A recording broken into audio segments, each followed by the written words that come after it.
Hello and welcome to the 12 Months to Marathon podcast with me, John Hill, the running podcast for the over 35s with Marathon Dreams. Episode 33, Introduction to Injury Prevention. What's going on with me at the moment? Well, I'm into week 13 of marathon training now, nearly at the end of that. I've got one more long run of 22 miles to go. I've just done 3 peak weeks on the bounce, so pretty heavy weeks with a 20-mile run in each of those. That's my plan that I follow. It's worked for me before, it suits me. Fairly happy with it. Had a few little issues with fueling on pace work, which has been a challenge for me. So I've had to look at that and really assess my rest and recovery. It's been challenging, obviously at home and stuff with the situation we have here. I have to adapt things accordingly.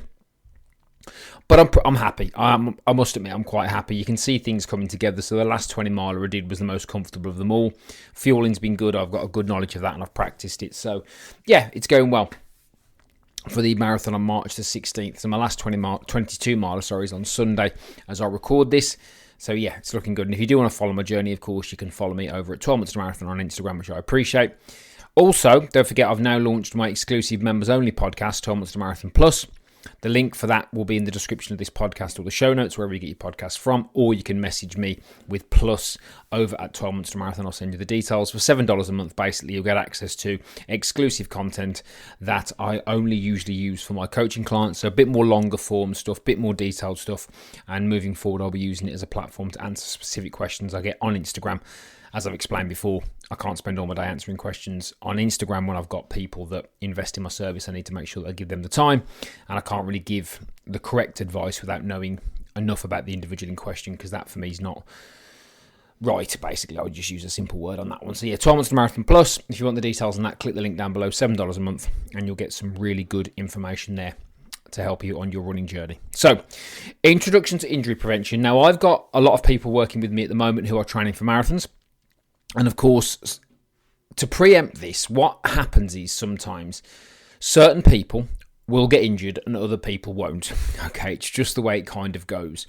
That's life, unfortunately. And sometimes it's easy to establish why, because you can go and see a physio or whatever and they'll tell you exactly why that happens. But there are just unfortunate situations where some people get injured and some people just stay injury-free. Myself, I have been quite fortunate with injuries over the years. And in running terms, I've had three relatively significant injuries. The hamstring last year was, I would say, probably the worst one of the lot, because it was a clearly defined, you've torn your hamstring. It wasn't a massive tear, it was only a small tear. It was the best one you can possibly get, as it were, quote unquote. So that was one. I also had a problem with my hip, which was a good few years ago now. Where are we now? So 3-4 years ago, I had a problem with my hip. I thought it was my back because it went in the gym when I was lifting weights, but actually it turned out to be my hip, but I fixed that. And I think that was during my sub-3 marathon cycle, or the previous one. I certainly ran a quick time.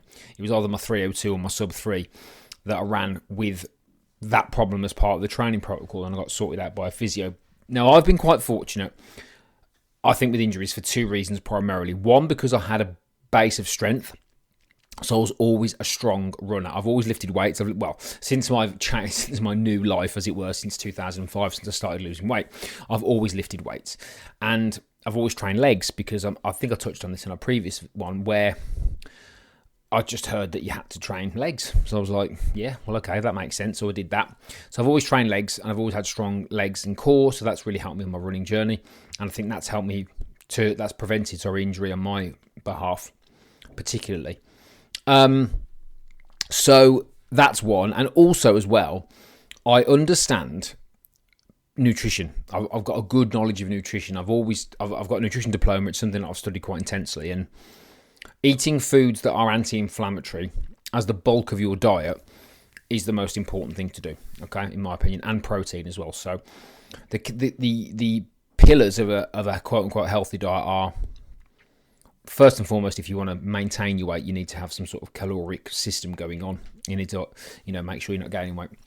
But after that, it's about making sure that you eat adequate protein, and you also eat, the majority of the foods that you eat are nutritious, which can provide you with the right anti-inflammatory qualities to stop inflammation, because running's a stressor and it does cause inflammation. So a lot of injuries are caused by lack of strength and inflammation, unless there's an underlying thing that's been identified by a professional. Okay. Can it be bad luck? Yes, like I said at the start, some people are going to be more susceptible. So, injury prevention. First and foremost, I've just mentioned one. If you have any aspirations, particularly about getting faster as well, or about doing marathons, you have to have some kind of strength and flexibility work in your training plan, which is challenging, particularly if you're busy. Okay, because like for example, this week I'm only going to be able to get in the gym once. Usually when I'm marathon training, I'll get in the gym twice. Okay. I'll do upper body, lower body. Okay. This week it's going to have to be once because it's been half term here in the UK. My son's been off. My wife can't just have every single half term off as annual leave, so I've had to have the bulk of the parenting responsibilities this week while my wife's work. My wife's got quite a demanding job, so I'll only be able to get in the gym once. I'm going to hit my mileage because of some stuff I've moved around and so on, but I've only been able to get in the gym once. So what I'm going to have to do in there has to count and has to be important. So that will be primarily a lower body workout. Okay, so you have to have some kind of strength or flexibility work in your training plan built in. Okay. Ideally, I would say the apex of injury prevention is going to be strength training, okay, with weights, particularly with resistance. And for more on that, there's the Introduction to Strength Training podcast I recorded earlier. But typically, you want to have strong legs, front and back, and a strong core. So you need to have a deep understanding of how to train the front of your legs, also the back of your legs, which arguably is probably more important for runners, and then your core as well, which if you're doing, say, a squat, for example, with the weights in the gym, that will not only work your legs, but it will also work your core. Very same with the deadlift as well. So from my experience, it's about making sure you've got some kind of strength protocol in there. Now, if you're doing something like yoga or Pilates, that's okay. Yeah, so that's going to do a job for you. But to really make you robust and also make your skeletal strength robust as well, then weight training is the first place to go. Now, if you haven't got a gym membership, then you can still do resistance training without weights. So you can do body weight workouts. Obviously, you can get quite cheap kettlebells and stuff to use at home, things like that. So I do recommend, if you have aspirations of preventing injury, you have to build some kind of strength protocol into your training schedule. And like me, if that's once a week's better than nothing. Okay, because we're not trying to be perfect here, but you have to have some kind of functional strength training alongside. That is the first way to prevent injury. The second one I mentioned is diet. Okay, so diet is very important because a lot of runners, when they run more, well, there's two sides to this. One's quite personal to me, and I have this conversation a lot. So the first thing to say is the typical recreational runner, not an athlete, diet isn't very good because it's almost like license to carb. Yeah, because if you've ran all your life, I haven't. I was overweight, so I've automatically got an inbuilt sort of warning beacon to say, be careful here. Then potentially, if you're in your 20s, then I've known people who just run and eat what they want and get away with it. That doesn't happen when you get over 30 or 40. So you have to really look at your diet and you have to look at your inflammatory foods. Now, on 12 Months to Marathon Plus, there is a guide to inflammatory foods in there. So if you subscribe to that, there's more of a detailed guide. But if you don't want to subscribe to that, that's absolutely fine. I would Google anti-inflammatory foods and then incorporate some of those into your diet, because that will really help as well. So the first one is to do some kind of strength training, ideally with weights. If not, body weight. If not, yoga, Pilates, just something alongside your running. Stretching, interestingly, in my experience, particularly from speaking with physios, doesn't necessarily prevent an injury. I think mobility, warming up, has probably got more of an impact on an injury than stretching afterwards, if that makes sense. Because my very limited understanding is that mobility obviously gets the muscles ready for workouts and gets things prepared. Because obviously if you go out too quick, like when I did my hamstring, I was running far too fast for the condition I was in. So it just sort of went, no mate, we're going to stop you there. So I think doing some kind of mobility warm-up is far better for injuries than cooling down and stretching. But stretching is obviously good for flexibility primarily. But in my experience, particularly in the fitness side, I've spoken to a few biomechanical experts and I've spoken to physios, and stretching doesn't necessarily correlate to decreased injury prevention. Being stronger and being more mobile tends to have a stronger correlation. So I'm not saying those things don't matter. You should do particularly stretch, but I would say it's probably better to do a more robust warm-up than worry too much about stretching. I would stretch after a run, of course, but some people put too much emphasis on the stretching afterwards, as in that's going to prevent injury. It doesn't necessarily do that. So first thing is the strength. Second thing is the nutrition and the anti-inflammatory foods. And the third thing is having some kind of mobility warm-up each time you run, and then some sort of stretches when you finish. When I say some sort of stretches, there are actually some quite good ones that cover a lot of bases. So typically you could probably do 3 lower body stretches, sort of a hamstring stretch, a hip flexor stretch, and then a hamstring stretch, which would tick all the boxes really, because you've done front with your quads for the first one, then you're going to do hips, which is a classic for runners, and then you're going to do a hamstring stretch afterwards, which is going to help increase your flexibility. So having some sort of mobility, particularly if you're looking to go faster, yeah. Then the next one is your pace, because this is a tricky one. Well, I'm going to say it, especially in men, yeah, usually in men, but across the board, but usually in men, is the bravado thing with running. And this, every single run has to be a grand slam. Every single run has to be fast. And the problem with, this is another, I think I've touched on this on a previous podcast, but the problem with running apps and logging all your running in running apps is that you get this thing about being competitive, and then you'll be like, oh, that's an easy run, or you'll see somebody else post an easy run which is quicker than yours, and you'll may get inside your own head, get a bit of FOMO, and then try and be clever and hurt yourself. The quickest way to injure yourself in run is to run faster than you should be, or run when you really shouldn't be, if that makes sense. So you've got to be careful around the bravado, particularly if you're marathon training, because the goal is not to be better than anybody else here. The goal is to just do the miles and do the work, but also listen to your body. And that kind of fits into the same category here, listen to your body. So make sure that you're listening to your body, because ultimately it's better to skip a run and then perform better the next time than try and force it and then hurt yourself, because you won't fail in a marathon training protocol for missing one run. You'll fail for not listening to your body, okay? And that's how you get injured, yeah? So I'm conscious of the time on this. I want to make these nice and short for you for sound bites. I want you to have some clear takeaways here. So first and foremost, some people will get niggles, some won't. It's your journey. You have to assess it. Now,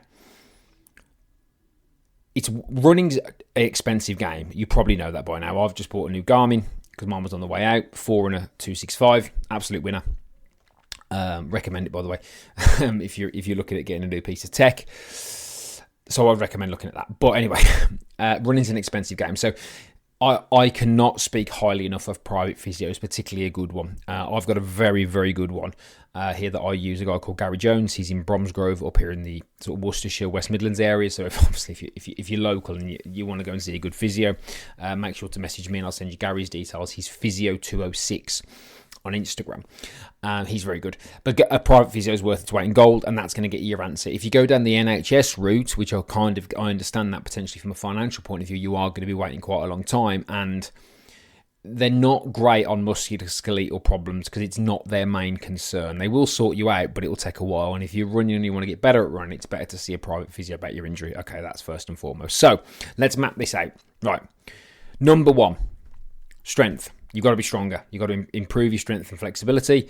How you do that is up to you. Apex is weights, but anything else is decent, but the apex one is weight. So you've got to be strong. That will really help. Secondly, look at your diet. Look at your inflammatory and anti-inflammatory foods. If you want any details on that, you can drop it to Google and do some research, or you can hop over to and subscribe to 12 Months to Marathon Plus, where you'll get a guide to anti-inflammatory foods. Then we've got things like stretching and mobility. Both important. Mobility arguably more important than stretching for injury prevention, I would say. Some people may argue that. That's my experience, but again, that's from when I've spoken to people, particularly experts on this, that's what they've told me. So that's the thing. And then also making sure you manage your pace and you don't try and run too fast, because that's another way to get injured nice and quickly. Unfortunately, it's the quickest way. Usually it's a pace thing. It can be a fatigue thing if you're doing loads of miles, but usually it would be a trying to run too fast or not listening to your body. So listen to your body, guys, and remember that when you're training for a marathon, particularly a 16-week plan, for example, it's a long time, 16 weeks, and you can afford to maybe move things around and adjust things if it avoids getting injured. So that's injury prevention for now. Make sure to drop me a follow over at Instagram, 12 Months to Marathon, for obviously getting your daily content and tips. If you want the more detailed stuff, again, I'd appreciate you going over to 12 Months to Marathon Plus and subscribing over there for $7 a month and getting the more long form, more detailed advice. Please like and share the podcast. I really, really appreciate it. Make sure to favourite it, do whatever you need to do, and share it with your friends, and drop a review on Spotify if you can. That really helps me. Thank you very much for all the support and comments. I do appreciate it, and the messages. It means a lot to me. So well done on your marathon journeys, or well done on your running journeys, wherever you're going.